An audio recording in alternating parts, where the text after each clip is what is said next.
lo que sería la tercera etapa en un proceso de introducción y formación para el desarrollo de las TIC.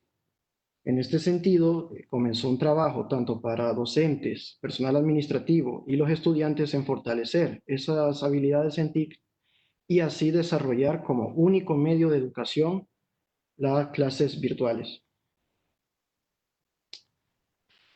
Por eso es que nuestro artículo se basa más que todo en lo que sería la descripción de estas etapas. En la metodología que se utilizó para el mismo, vemos que se tomaron 3 clases del plan de estudio de nuestra facultad, que vienen a ser estas clases: Química Analítica Instrumental 1, la que conocemos como Química Analítica 3, también está Química Analítica Instrumental 2, conocemos como Química Analítica 4, y la clase de Análisis de Drogas y Medicamentos. Estas son las 3 clases que en el estudio usted posteriormente podrá leerlo y averiguar cómo se realizó todo el trabajo. Yo voy a mencionar otros aspectos. Por ejemplo, vemos aquí el contenido de estas asignaturas. Quizás muchos ya lo conocen, quizás otros no, pero vemos, por ejemplo, que en la Química Analítica Instrumental 1, su contenido se basa en lo que son las técnicas espectroscópicas, tiene las horas prácticas o presenciales. En la Química Analítica Instrumental 2 tenemos las técnicas cromatográficas, y para la clase de análisis de drogas y medicamentos vemos que esta clase aplica el desarrollo de las 2 técnicas mencionadas y además agregan otras. Como les mencionaba, cuando ya el artículo pueda ser compartido con ustedes, ya más adelante daré un poco más de esos datos, se van a encontrar con este apartado de resultados y discusiones. Acá se destacan lo que son 3 temas, donde tenemos el acceso a la tecnología, el aprendizaje de las habilidades prácticas y la evaluación del aprendizaje. Cuando hablamos del acceso a la tecnología, es importante mencionar que en primera instancia no todo el contenido de las asignaturas como tal de nuestra facultad estaba disponible en línea. Por lo tanto, el primer obstáculo que se tuvo que superar fue el de adaptar ese contenido que ya teníamos en existencia y también el contenido nuevo que deseábamos implementar para que éste lograse ser enseñado en un formato virtual. Claro que por supuesto esto requirió de muchas horas de dedicación por parte de los docentes y de los instructores y asistentes técnicos de laboratorio. En ese sentido, vemos que el acceso a la tecnología tiene pues 2 participaciones importantes, la de los docentes y la de los estudiantes. Para hablar también del acceso a la tecnología es importante mencionar que existen 4 factores determinantes. El primero de ellos es el factor económico. Esto es ya que se presentaron en muchas ocasiones falta de equipo tecnológico, por ejemplo, computadoras, laptops, celulares, falta de conectividad o la situación socioeconómica de cada familia en particular. Todo esto llevó a que este factor fuese el primero que tuvo la dificultad de poder resultar en este proceso de aprendizaje. Acá también se destaca que podemos hablar del costo en cuanto a los paquetes de Internet que los estudiantes comúnmente compraban, paquetes de megas, el pago mensual del servicio del Wi-Fi o de la energía eléctrica incluso. Luego, tenemos el siguiente factor que sería el de los medios electrónicos. Acá es importante mencionar que adaptarse a usar las nuevas herramientas tecnológicas requería más tiempo por parte de los estudiantes como los docentes. Así que para pasar a un tipo de enseñanza más independiente y autodirigido, que también fuese colaborativo, representó un verdadero reto para cada uno de nosotros, ya que son muy pocas las personas que estaban acostumbradas a trabajar de esta manera, lo que derivó en más tiempo de preparación y dedicación, así como en la flexibilidad de los horarios. En un tercer un tercer factor, mencionamos lo que es el factor de conexión a Internet. Este, claro, podría estar relacionado con el factor económico, pero es importante rescatarlo porque a pesar, y en muchos casos se dio eso de que por muy cubiertos que estuviesen los factores económicos, siempre se manifestaban problemas de conexión a Internet, de conexión por Wi-Fi, el ancho de banda que tenía saturación, una pésima señal dependiendo del lugar de residencia, y demás. Entonces, este siempre fue un factor que estuvo presente durante todo el acceso a la tecnología. Y por último factor, dejamos el de manejo de herramientas electrónicas, que vemos que también tiene semejanza o similitud con el de los medios electrónicos. Esto es porque el hecho de manejar al mismo tiempo la adaptación y las herramientas de estos medios electrónicos como tal fue expresado por muchos alumnos sobre todo como una verdadera dificultad, ya que existían problemas en el campus virtual, personas que no podían ingresar, personas que veían la página saturada, sobre todo en semana de exámenes, y también porque tenían problemas en el acceso a otros recursos que estuviesen fuera del campus virtual, como quizás videos en YouTube y demás páginas de Internet. Luego, en el siguiente tema, siempre hablando de los resultados, vemos lo que es el aprendizaje de las habilidades prácticas. Con respecto a este apartado, hay que recordar que las tres clases que estoy mencionando están aplicadas a este artículo, implican un alto componente práctico. Por lo tanto, desde el inicio se había establecido una incompatibilidad de la modalidad en línea para satisfacer esas necesidades de aprendizaje. Aún así, fueron aplicadas muchas estrategias de aprendizaje para el desarrollo de estas competencias. Es por eso que, hablando de los laboratorios, se utilizaron programas de simulación, así como videos procedimentales de, por ejemplo, sitios como YouTube, Vimeo, etc. Y es acá donde vemos en la siguiente imagen que en el lado izquierdo tendríamos lo que es el trabajo docente de los instructores y de los asistentes técnicos de laboratorio, en el cual estamos montando todo ese contenido, todos esos recursos para que estuviesen disponibles en el campus virtual. Una vez entonces estuviesen en línea, ya pasaban al acceso del estudiante, donde él revisaba, estudiaba esos recursos y pues trabajaba con lo solicitado. Es en este sentido entonces que pasamos al último tema, en la evaluación del aprendizaje. Perdón. Aquí es clave mencionar que para evaluar este aprendizaje se tuvo que tomar en cuenta la flexibilidad que se tuvo para permitir entregar tareas y realizar evaluaciones fuera de tiempo. Todo esto que provino de la naturaleza en la situación de la que nos encontrábamos y que también deriva de los factores que había mencionado anteriormente. Es así entonces como vemos que ahora esta parte de evaluación del aprendizaje fue un proceso en el cual el estudiante, luego de haber revisado los recursos que se le habían proporcionado, comenzó a trabajar en ellos, realizó sus tareas, sus evaluaciones y nos entregó ese producto para que nosotros diéramos una calificación. Siempre hablando de la misma evaluación del aprendizaje, tenemos este gráfico en donde vamos a ver la comparación entre los dos últimos periodos que existieron antes de este primer PAC del 2020 en cuanto al total de alumnos aprobados y reprobados en las tres materias de estudio. Como vemos en el primer periodo, que es el que nos compete, existió una mayor cantidad de alumnos matriculados en las tres clases totales y vemos que de ese total, 238 alumnos aprobaron sus materias en esta modalidad y apenas 4 de ellos reprobaron.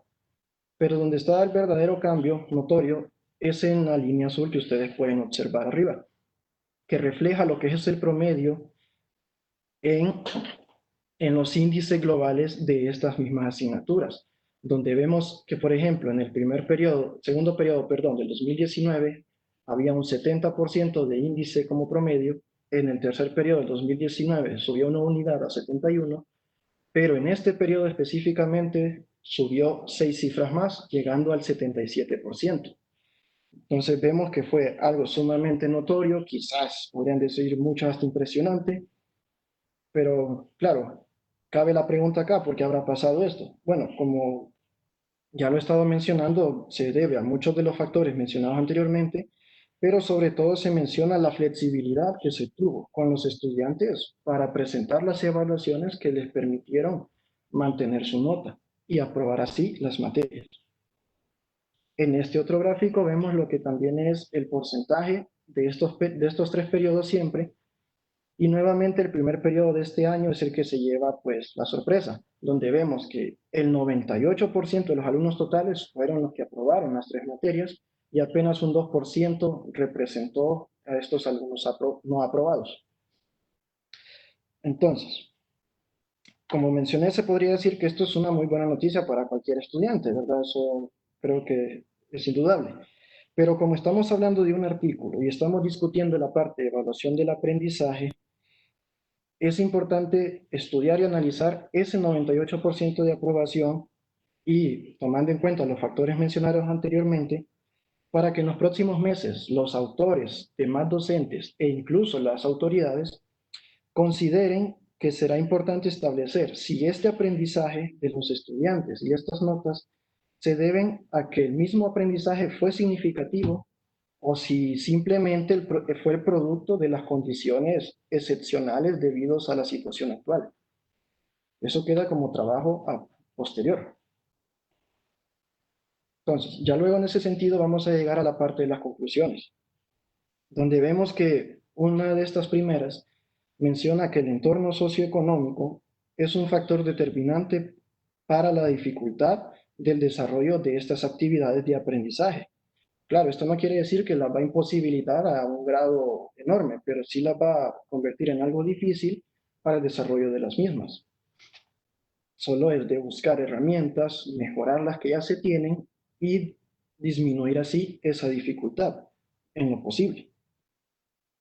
La siguiente conclusión menciona algo que muchas personas han compartido, tanto docentes como estudiantes, y es que esa adquisición, lo que sería realmente esa verdadera adquisición de las destrezas prácticas y sociales, solo se va a dar en la interacción o en la educación presencial, porque es ahí donde verdaderamente el estudiante, cuando está trabajando con sus propias manos, está realizando sus prácticas de laboratorio, es que aprende y desarrolla esas competencias que lo llevan a lograr el verdadero aprendizaje como tal.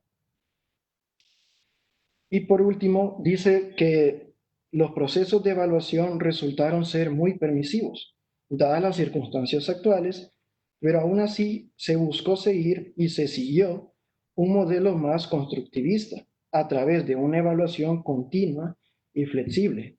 Y también, claro, buscando ese aprendizaje autónomo, pero a la vez compartido.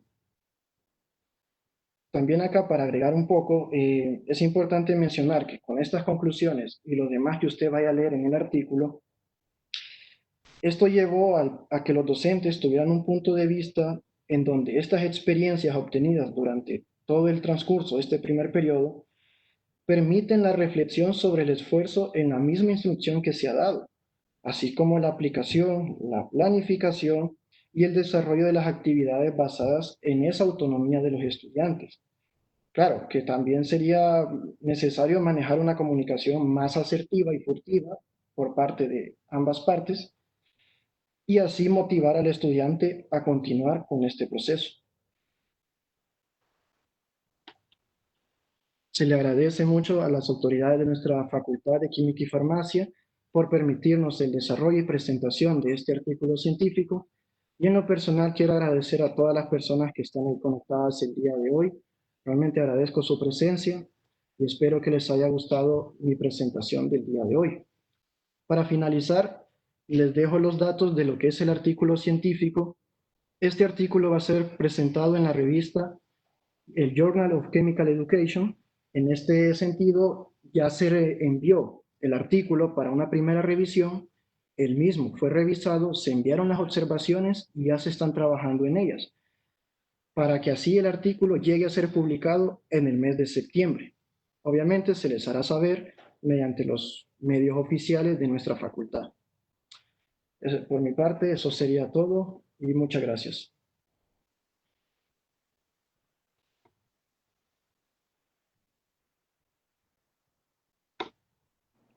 Agradecemos al doctor Brian Rivera por su conferencia y es momento de dar paso a las preguntas, a las interrogantes que tenemos. En primera instancia, tenemos cuáles son las estrategias de aprendizaje que se utilizan en la enseñanza de química analítica en el marco de la pandemia. Sí, En ese caso, como lo había mencionado, se está trabajando en el uso de simuladores.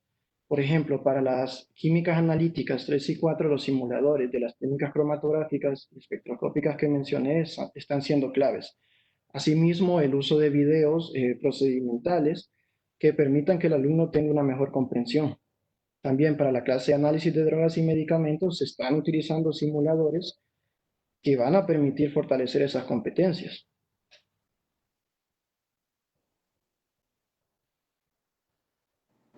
Gracias. La siguiente pregunta es, ¿cómo podríamos como estudiantes enriquecer el conocimiento obtenido en las clases en tiempos de pandemia? Bueno, en ese sentido, aquí tendría que ser el trabajo colaborativo, pero también el trabajo autónomo, porque el estudiante debería enfocarse en aquellos aspectos que le gusten y ahora con tanto acceso a la tecnología que tenemos, de una manera más sencilla puede encontrar ese contenido.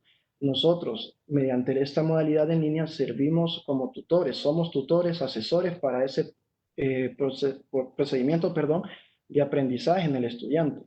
Entonces, el estudiante perfectamente puede buscar desarrollar ese contenido que le interesa, pero nosotros debemos darles asesoría para indicarle a este alumno si realmente va por un buen camino.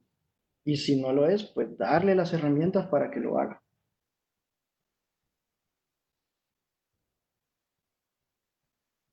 Gracias, doctor. Otra interrogante es, ¿cómo midió el factor socioeconómico y qué unidades de medida utilizó para establecer la primera conclusión?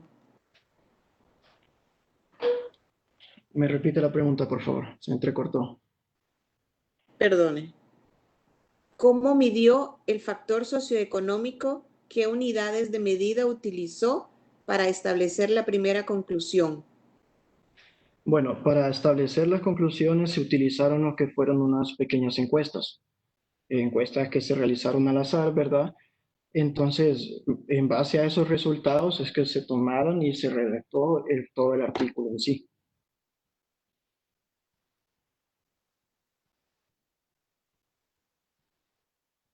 Y la otra pregunta es, permítame, en conclusión, quisiera saber si se recomienda que los laboratorios de química analítica se pueden virtualizar sin afectar la calidad de educación. Bueno, en este sentido hay que recordar que no es que queramos virtualizarlo, sino que es la única opción que tenemos por todo lo de la pandemia. A la larga, obviamente se ha observado de que la virtualización es un suplemento sumamente importante para los laboratorios. No va a ser algo que va a venir a suplantar el laboratorio presencial, pero sí puede complementar un poco ese trabajo. Entonces, virtualizarlo como tal ahora se está dando por la situación del país. No es porque busquemos que ahora vaya a ser así para siempre, sino que como lo menciono, a la larga esto va a servir como complemento de ese trabajo presencial.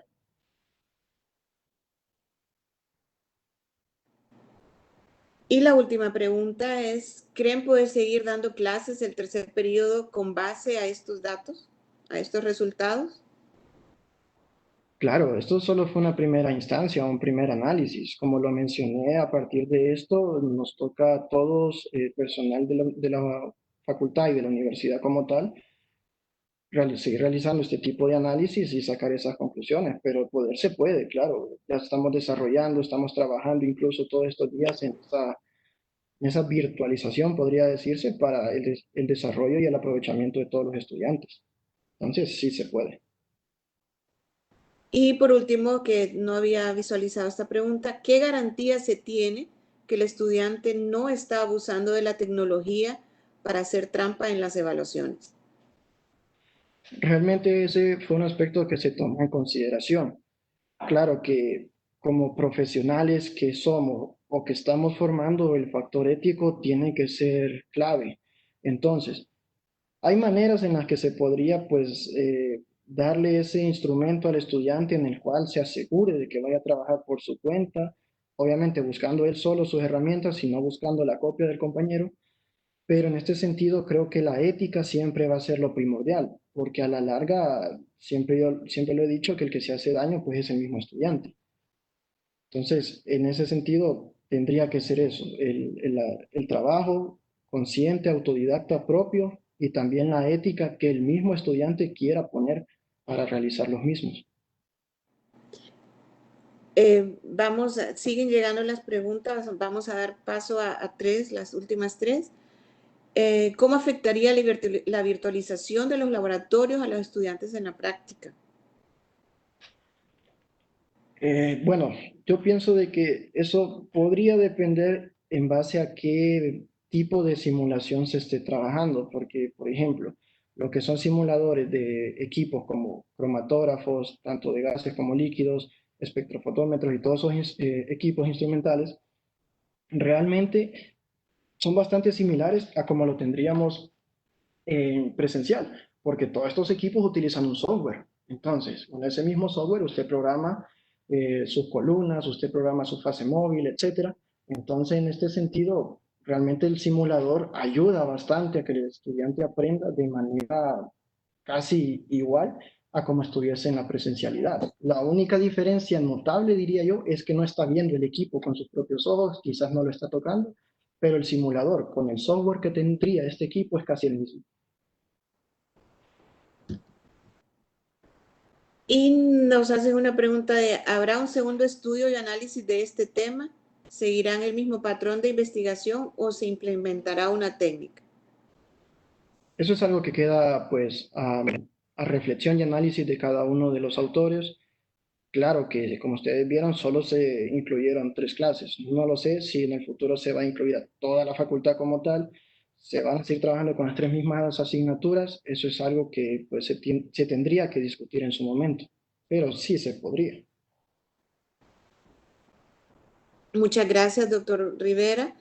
Agradecemos su participación y haremos lectura a la entrega de forma simbólica del reconocimiento de la Dirección de Investigación Científica, Humanística y Tecnológica de la Universidad Nacional.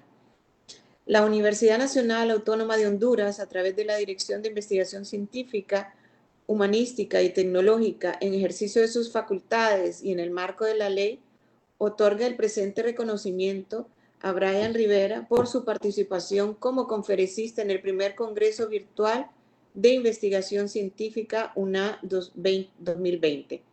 Retos de la investigación científica en Honduras y la pandemia del COVID-19, realizada del 20 al 24 de julio del 2020 en la ciudad de Tegucigalpa, los 24 días del mes de julio. Agradecemos muchísimo su participación, doctor Rivera, y a los participantes que nos apoyaron el día de hoy en esta primera conferencia. Llegamos de esta manera al final de la primera videoconferencia y les seguimos invitando a participar en el resto de las conferencias. En el chat está el enlace para la siguiente videoconferencia que nuestro apoyo técnico ha compartido. Les invitamos a continuar participando. Muchísimas gracias. Tengan buen día.